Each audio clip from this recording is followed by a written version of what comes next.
Welcome to an episode of Catching Up With on the Marshall Pruett Podcast, brought to you by Cooper Tires and the Justice Brothers. Our guest is 2014 Indy 500 winner and 2012 IndyCar Series champion Ryan Hunter-Reay, going for number 2 at Indianapolis on Sunday in his Andretti Autosport entry. Speaking with Hunter-Reay, someone who is definitely wanting to add that second Indy win to his career. Hunter-Reay tells us a little bit about the mindset he has carried into this month of May.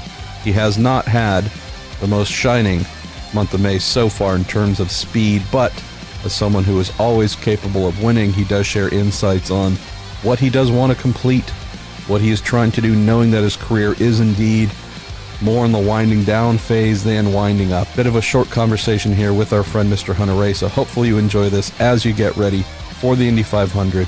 So here we go with another Catching Up episode, brought to you by Cooper Tires and the Justice Brothers. Ryan Hunter-Reay, we are looking at month of May coming up for you, and it just gave me pause to think about where you might be at in your career.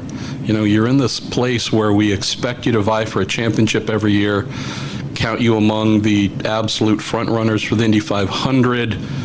Just curious where you're at. You know, you're a veteran for sure, but you're not old. Right.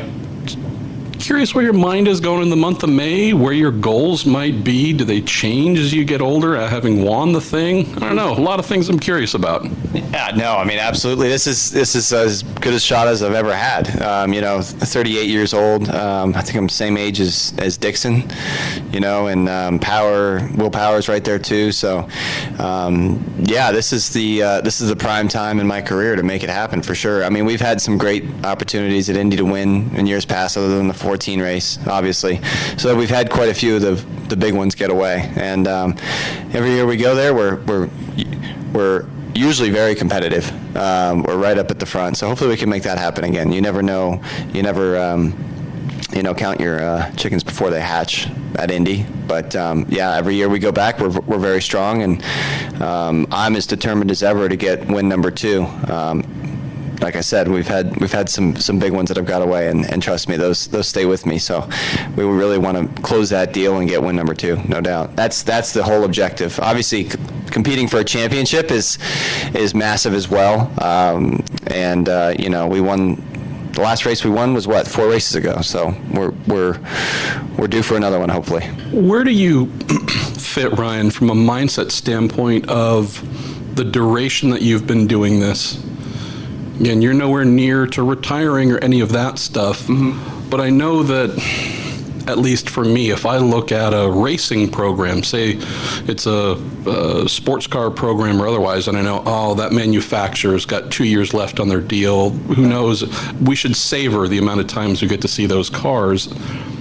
I also apply that same thing to someone like you, where you go, if he wanted to, he could pick and choose anything, go race IMSA full-time, stay here in IndyCar, but I'm curious if you have any sense of that, I'm at that stage in life and age where I don't know how many years that number is, but I should savor every one, or do you not allow yourself to trip into that yet? No, I'm not there yet. I mean, you talk to some of the guys that are, kind of in my age category, and some have a very good idea when they want to hang up the helmet, and some are saying, no, I'm going to keep going till that fire burns. When you have it in the morning, when you get up and you think about it, and that's what drives you during the day.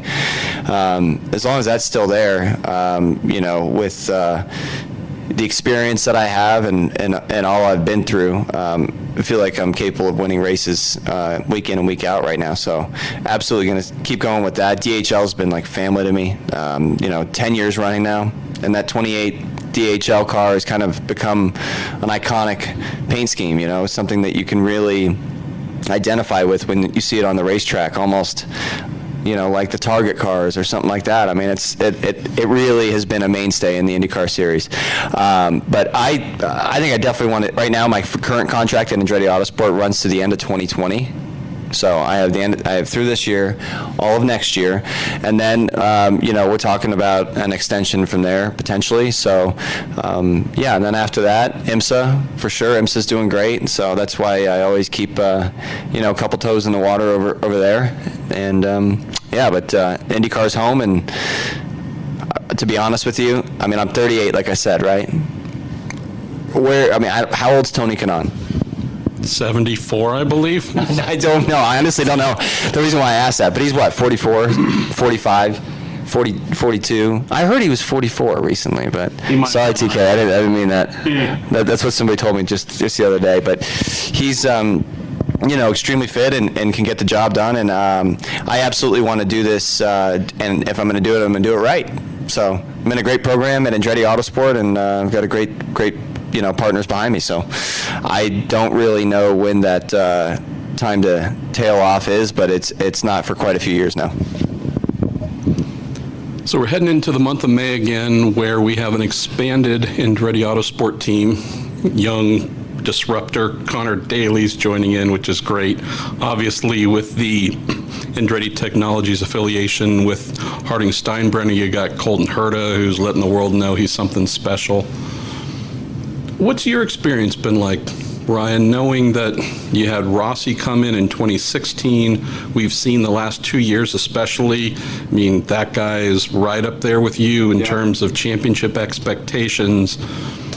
How does that fit or work for you, knowing that in theory one of your toughest rivals for any race win is actually the guy you're sitting across from in the engineering room and whatnot? How do you manage that? Not every team has that dynamic. Yeah, I've become accustomed to it at Indy when it comes to Andretti cars, because we field a lot of them, and you find that big setup change that works on a certain day, and you gain speed and you gain grip and all this stuff, and then now there's another 5 cars that are going to have it, and vice versa. We work together on that stuff. But yeah, there's going to be no doubt huge competition from within the Andretti Autosport side of it. I remember in 2016 we had a dominant car, but I was out there fighting with Townsend, and the competition comes from within the team, similar cars that you have. Obviously in what was it, 2017 with Fernando. He was super quick, and like you said, Alex has done a great job, fantastic job, and no doubt he's going to be quick. Colton's quick. Connor, no doubt, will be quick. Marco will be quick. Zach's right there. So it's tough. You think about yourself going out there and being a quick car, and you think, well, you know what? There's going to be 5 others. There's going to be 4 others, actually, that are on the same setup you're on, or similar setup and similar speed. So yeah, that's tough. But on a given weekend, I think we all work together. Outside of Indy, we work together very well, and obviously Alex has that speed, and we're pushing each other constantly to better the cars and find that extra tenth or two when we need it. Do you like having someone that is always either going to be 1 inch behind you or 1 inch ahead of you as a teammate? Some folks, honestly, who might prefer, I don't want to say have it easy, but within a team, know that hierarchical-wise, if that's even the correct word, like you're the man, and then you got a lot of folks who are really good, but not really challenging you for at least inter-team focus and such. How do you enjoy, or have you learned to accept the fact that no, guys trying to whoop your ass just as much as anyone else? Well, that's how it goes in racing. But, I mean, obviously, you don't want the easy time on the weekend, right? You're not showing up there to be on vacation. You're not showing up there to really have a good time, honestly. You're showing up there to compete and to win. And I think when your teammates push you that way, it makes you a better driver and a better competitor on a given weekend. One of the things that has struck me, and I'd love to get some thoughts on, it was only a couple of years ago, I think it was pit lane at Long Beach, where team had a really horrible qualifying. Overall, everybody just had a bad day. Michael Andretti was just livid, and I said, boy, just from what I've seen in the corners, damping wise, there's some work still to be done here. And Michael was very forthright in saying, for the money we're spending, we should be first through fourth or whatever. Right. I just look at where the team has evolved to where we go to road and street courses, and if you guys aren't up front, we're surprised. We go to the big ovals, there's that big expectation. What have you seen within the team? You've been working with Ray Gosselin for 1,000 years, but what have you seen within the team, whether it's a Garrett Mothershead helping to coach up a young kid like Zach, and Eric Bretzman who comes in? Just curious, what is have you seen from the evolution on the engineering side that's helped this team to become an expected ass kicker everywhere? Yeah, I think the team's done a great job to put themselves where they are today. I mean, obviously, like you mentioned, that time back then, and I think that was, 15 or 16, during the manufacturer aero kit era. We got our ass kicked on the street courses quite a bit back then, and some road courses we'd show up and just be out to lunch. We'd be looking at each other like, what do we do?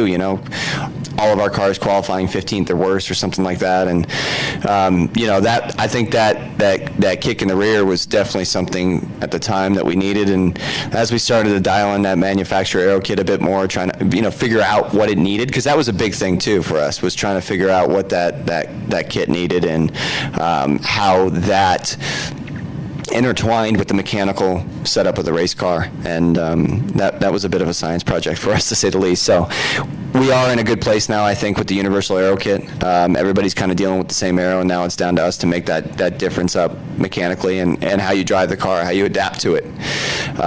So I think as a whole, we're headed in the right direction. We can certainly be a little bit stronger here and there, but we're going up against the best. Penske and Ganassi every weekend, and I think Andretti Autosport's right up there at the front with them. Looking to the future a little bit, my friend Mark Raffoff, who's been with IMSA forever as president or technical or whatever, said in a podcast we recorded, I think last year, talking about car formulas, whether it's sports cars, IndyCar, you name it.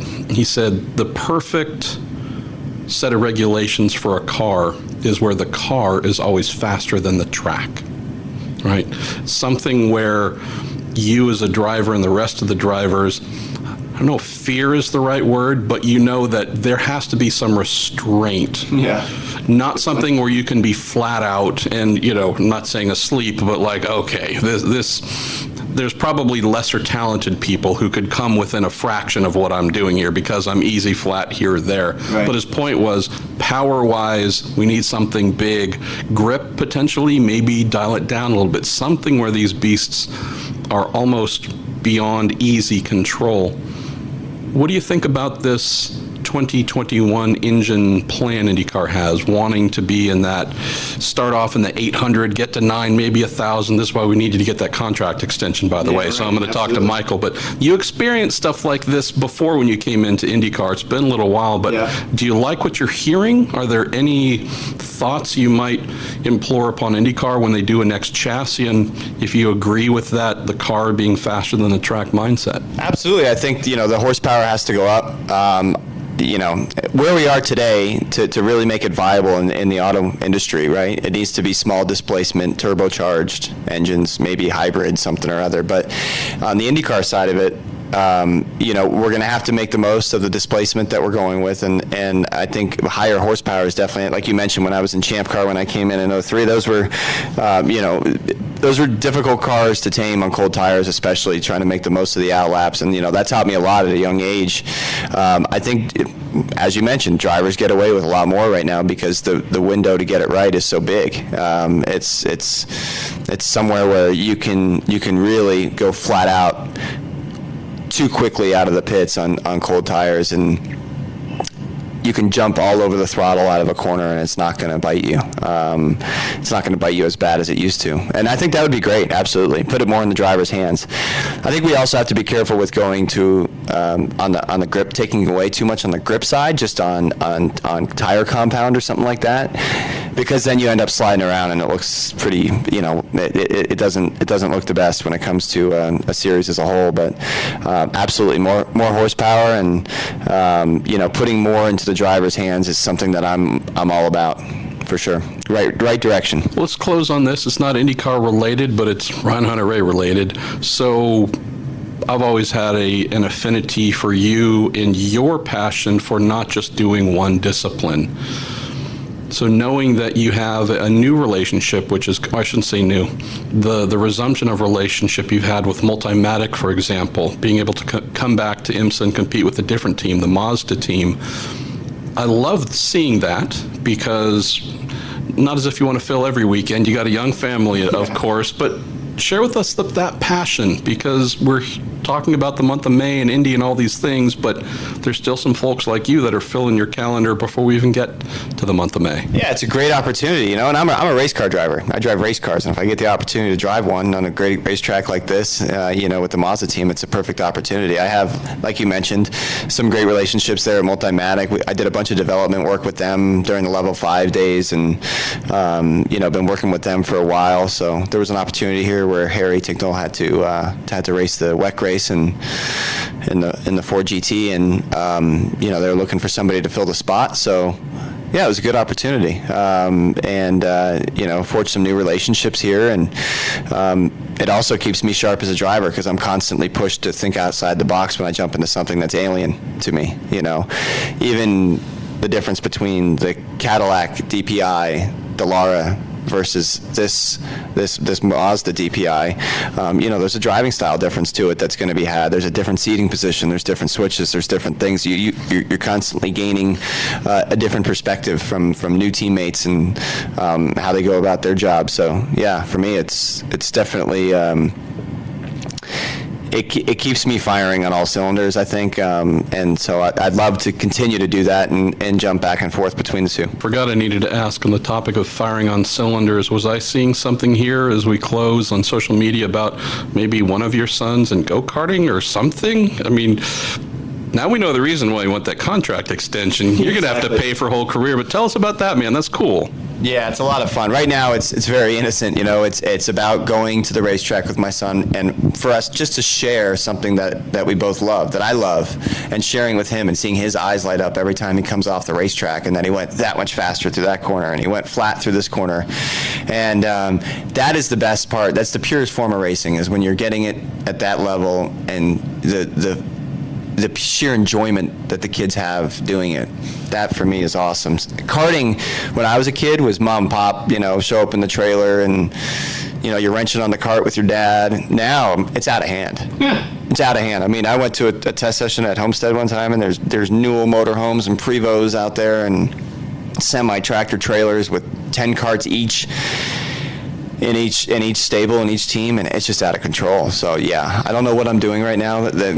Where's this going? Do I want that for them? I don't know. I have 3 boys, so they'd all have to give them a shot, right? But right now, it's purely just in doing something that I love with my kids. Racing till he's 60 years old to pay for the kids. Yes. Ryan Hunter-Reay. Thanks, brother. Thank you.